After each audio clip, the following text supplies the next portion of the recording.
She was kind, always tried to fit in wherever she was at. Loved her children more than anything. I promised myself I wouldn't do this. Sorry. It's okay. State police were on the scene of a house fire in Sykesville, Jefferson County all day Thursday, and now they're looking for the woman who lives in that house. They say they're looking for this woman, 33-year-old Joey Lynn Offutt. Police immediately thought that Joey was on the run. She did not leave the house on her own free will. I don't care about the person anymore. I don't care about what they did. I just want her names.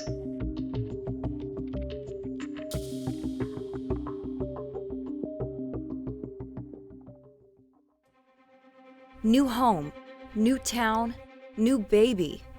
Joey Lynn Offutt had entered a new chapter in life in the summer of 2007. Having stayed with her sister, Loretta, for the past year and a half in Warrenton, Virginia, Joey was ready to finally have a place of her own for her and her 3 children in the cozy nest of Sykesville in Jefferson County, Pennsylvania. She loved that house. She was so excited about it. And it was important for her to be closer to Alexis, the father of her newborn and 2-year-old daughter. The pair had a rocky past, but they were working on things for baby Alexis Jr., born on June 3rd. And now that he was a few weeks old, they were eager to introduce him to Joey's family. So they drove down to Warrenton a bit earlier than planned. A visit welcomed by Joey's sister, Tracy. I held the baby. Joey seemed fine. But Joey's pregnancy had worn on her. She felt exhausted and needed help with the kids. Before heading back on the 1st, she left her 8-year-old daughter with her mom, who planned to take care of her for a few weeks. I think the last time Mom actually spoke to her was on the phone. Nothing represents the peak of summer better than the 4th of July. Alexis and Joey planned to celebrate the holiday with his family up in Clearfield. Soon after they got home from Virginia, they had an argument over how to properly bathe baby Alexis Jr. Seeing she needed a break, Alexis took their older child home with him for the night. But when he drove down to pick Joey and Alexis up for the 4th, there was no answer at the door. If Joey would get kind of down, or if she had a lot on her plate, she would not answer the door. It was not unusual for that to happen. Joey had a developmental disorder that caused her problems when establishing appropriate boundaries in relationships.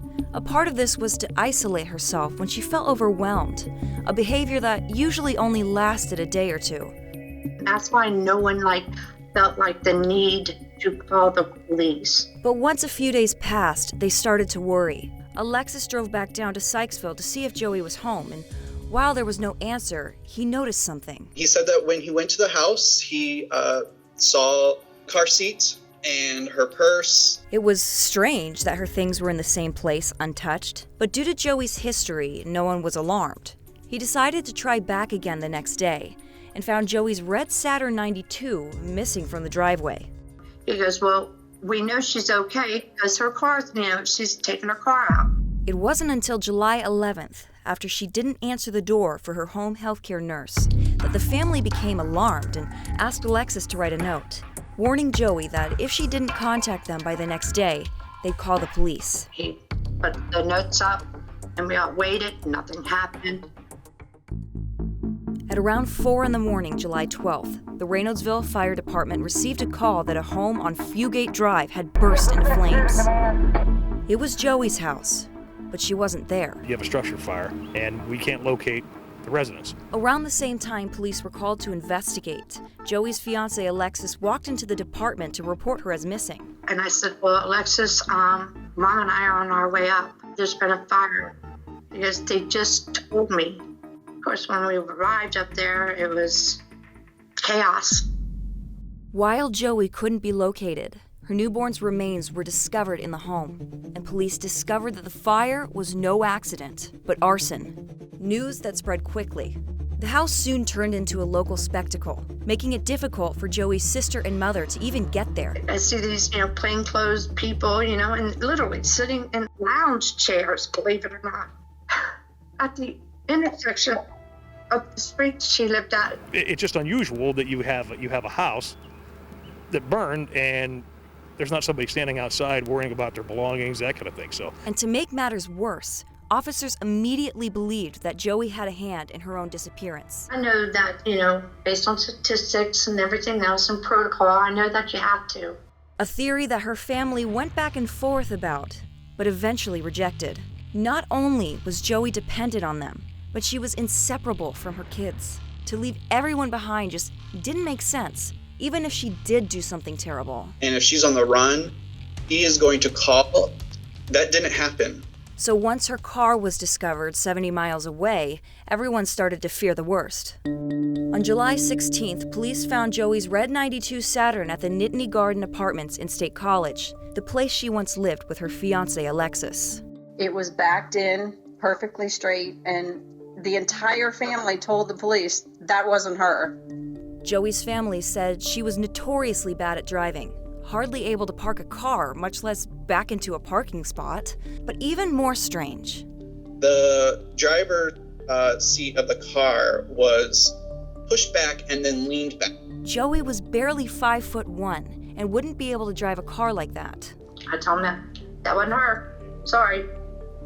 For the family, the car confirmed that Joey didn't leave on her own, but police weren't so sure, and some relatives felt they'd stop their search because of it, No matter what they thought, why aren't they searching? causing the family to go against police orders and talk to the media in order to get some extra help in finding Joey. They got mad at me and my husband because we actually drove to Altoona and were interviewed by the TV station there. We were asked by the police to hold off on the media coverage at first, but we can't do that any longer. It's been 4 weeks, and it's time for somebody to help. We know that somebody out there knows something.